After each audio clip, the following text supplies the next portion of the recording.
Today we're going to learn how to put a mower deck on a John Deere 140. Alright, so I have a 50-inch mower deck off a 300 series, which I'll show you how to modify. It was pretty simple.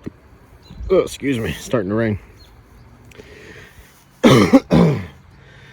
So you've got a mule drive. Oh, get down here. Here's your mule drive. It connects to the front of the mower deck. It sits on these tabs.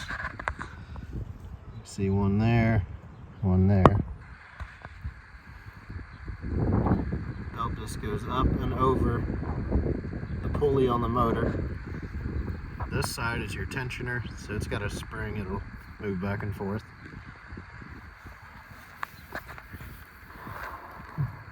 Wheel drive connects back to the deck. You just got the standard spring hooks there. Belt goes over the top of the pulley. And then back here is the modification for the 50-inch, but a 46, 48-inch deck would have this same lift arms here. Pretty simple to hook up. So to use a 50-inch deck on a 140, you gotta swap these out. They're different arms on it. So we'll just pop these pins out, slide this out, stick it on the other one.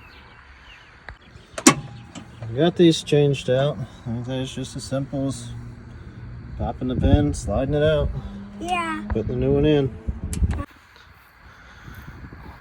Now on the 140s, this is how you raise and lower your deck.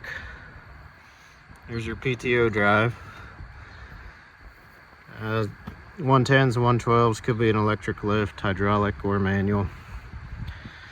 But it's pretty simple to operate. Let me show you how to change that out so you can use a better deck on your 140.